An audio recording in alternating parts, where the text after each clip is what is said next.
Hello, beautiful. I want to share about something this week that's been sitting with me. It's a quote that went viral recently. You may have seen it. And it said, "The strongest version of you is buried under the habits you're afraid to break." I read it and nodded at first.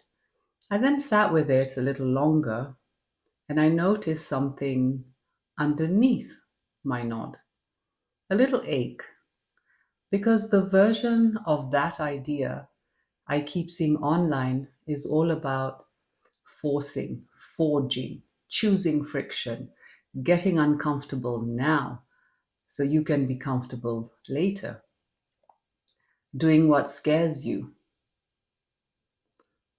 And I'd like to offer a softer perspective today, especially for the women watching who've already done a lot of hard things just to be here. Here's what I've come to believe after years of walking on my own path and sitting in circle with other women walking theirs. Our habits aren't weaknesses, they're loyalty. Loyalty to a younger version of us who needed them.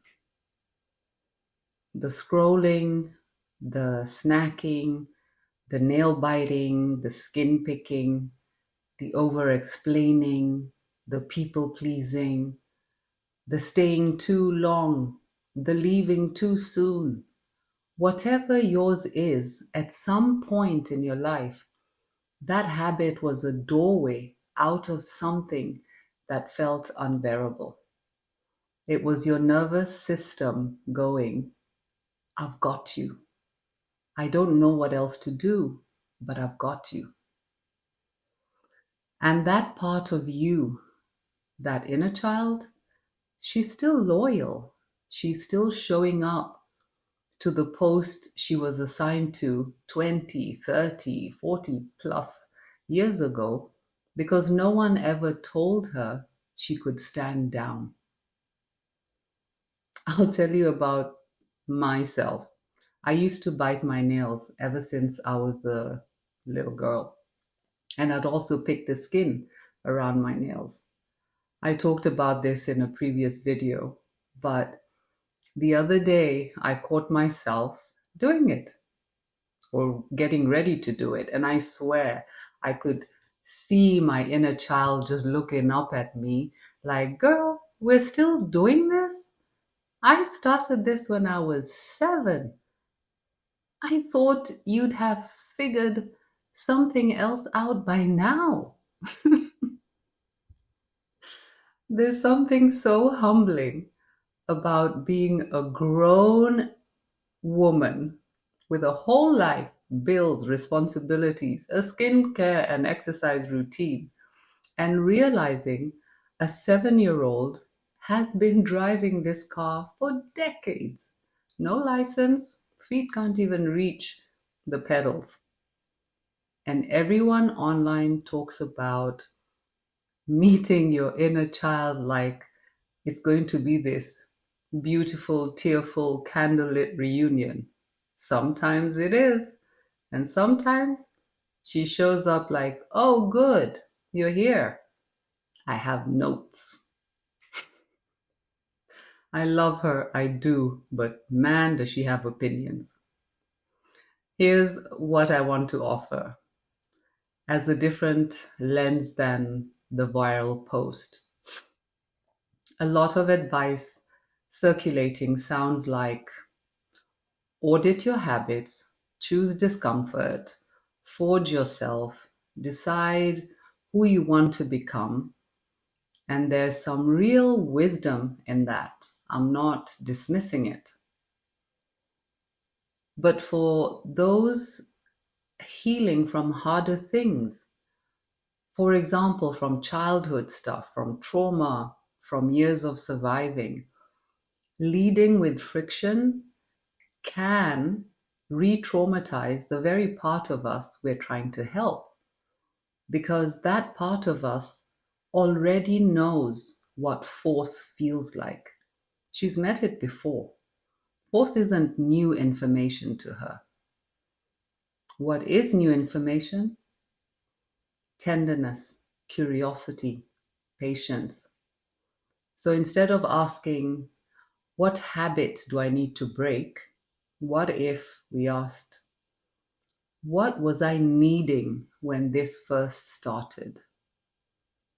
What is this habit doing for me right now that I haven't found another way to give myself yet?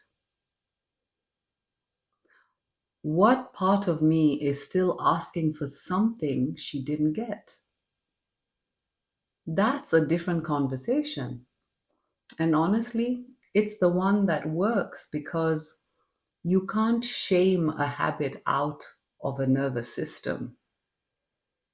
You can only outgrow it gently by giving that younger part of you what she was reaching for all along. I'd also like to say something to the women watching who've tried to break a habit, guilty, 100 times and felt like a failure every time it came back. You're not failing, you're just trying to evict someone who's been paying rent in your nervous system for decades. Of course, she comes back. She doesn't have anywhere else to go yet. The question isn't, why can't I stop? The question is, what am I building in its place? What soothing am I learning? What safety am I creating? What tenderness am I offering this body that learned a long time ago that it had to soothe itself however it could? Personally, what's helped me was becoming aware of when I would reach for my fingers. And then I'd mentally ask myself why I felt the need to do that in that moment. Sitting with that has slowly given me answers that have reduced the occurrence of that habit. I've also noticed in the circles I sit with other women that the habits don't leave through force. They leave through being replaced, as I said, by something gentler, by taking a few deep breaths instead of that nervous habit, or a phone call to a friend instead of another hour numbing out. You're not breaking anything, you're building something, and the old thing falls away when it's no longer needed. That's where I am this week. Not breaking habits, just meeting them with softer eyes, that gentle, non judgmental gaze we can turn on ourselves when we stop treating our healing like a battle. My inner child and I are working it out. She's got her habits, I've got my patience, and somewhere in the middle, we're meeting. If you're moving through is something that's affecting your daily life, a trauma informed therapist can be a beautiful companion in this work. There's no prize for doing it alone if you need the help. But if you're just here, nodding along, biting a nail while watching this, hi, I see you. We're in this together. So, what habits are you replacing or would you like to replace? Share them in the comments. I'd love to hear them. That's all for today. I'll see you next week. From my heart to yours, have an amazing day. Bye for now.